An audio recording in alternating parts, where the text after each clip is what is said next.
नमस्कार आमी नयन आपनारा देखছেন the lung process. Sant Shiromani Guru Ravidas ji तिनी छिलेन विष्णुर अनेक बड़ो एकटा भक्त और तिनी बड़ो भक्त हওয়ার জন্য तिनी भगवानके पेয়েছিলেন। और এই কথা বা এই তথ্য আমরা কাদের কাছ থেকে পাই না, যারা কথাবাচক, যারা ভাগবত পাঠক হয় বা যারা এই हिंदू धर्म तथा ब्राह्मण्य धर्मेर যারা ठेकेदार अर्थात माथा माने ब्राह्मण तादेर काछ थेके आमरा जेटा जानते पारी, तारा एइगुलो बोले जे संत गुरु रविदास नाकि भगवान के दर्शन करेছিলেন और उनी सबथेके बड़ो एकटा सन्त छिलेन।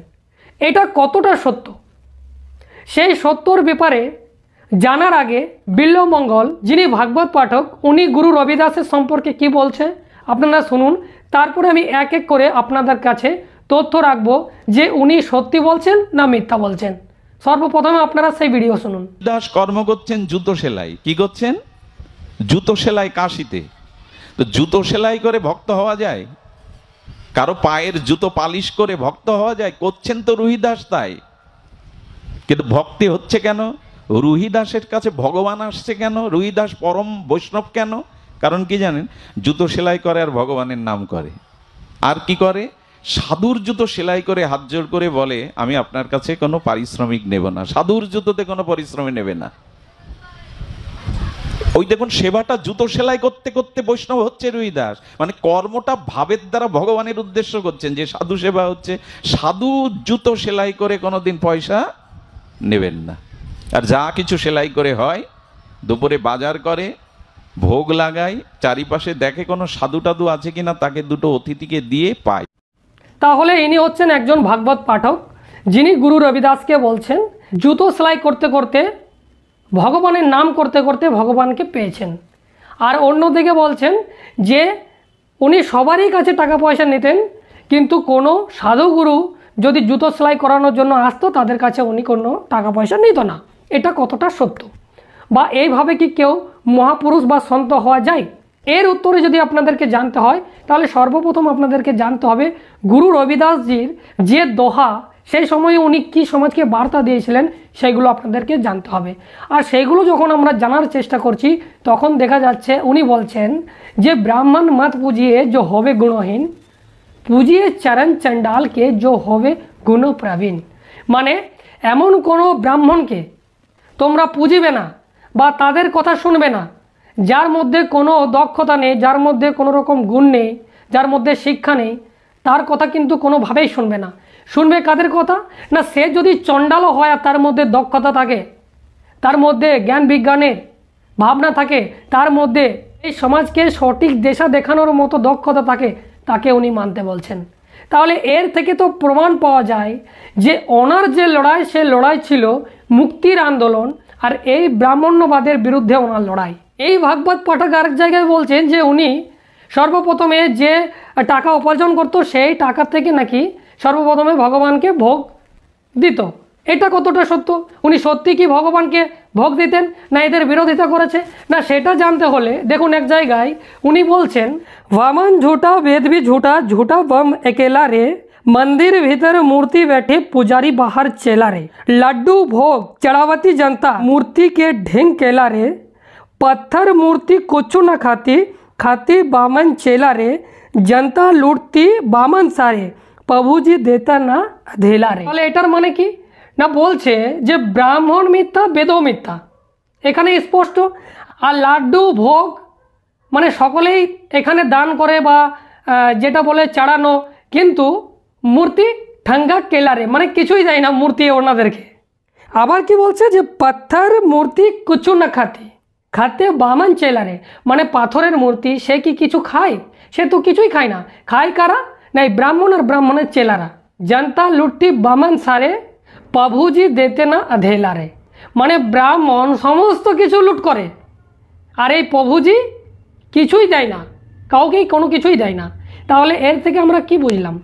এই ভাগবত পাঠক বলছে উনি পুজো অর্চনা করতো, ভগবানকে ভোগ চড়াতো আর গুরু বৈষ্ণবদের কাছে টাকা পয়সা নিত না।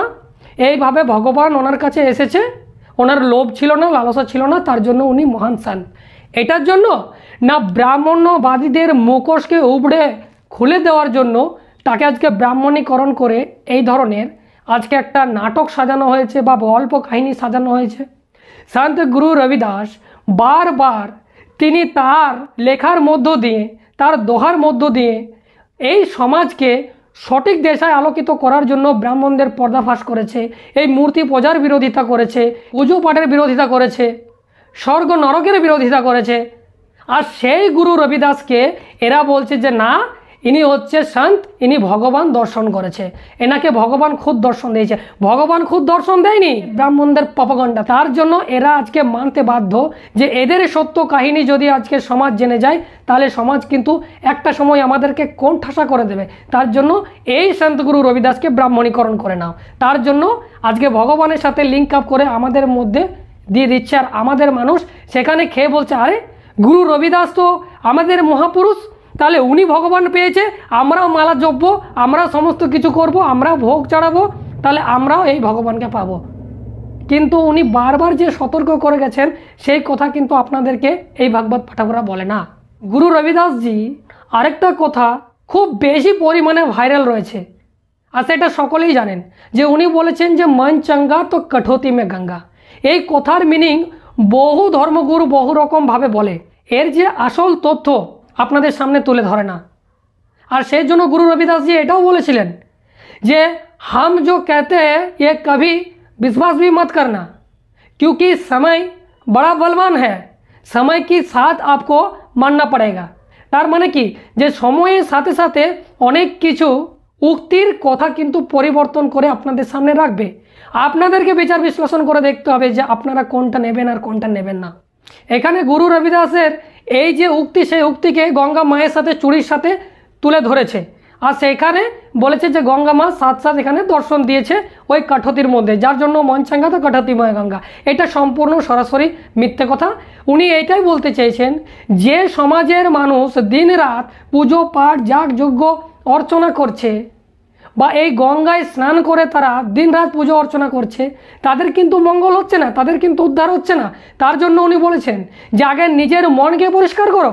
নিজের মনকে যখন পরিষ্কার করবেন তখন কিন্তু আপনার সমস্ত কিছু পরিষ্কার হয়ে যাবে। তার জন্যই উনি বলেছিলেন যে গঙ্গায় স্নান করে কিছু হবে না, আগে মনকে চাঙ্গা করুন, তাহলে ওই কোঠাতেমে গঙ্গা, মানে ওই কোঠার মধ্যেই গঙ্গা বুঝাবে।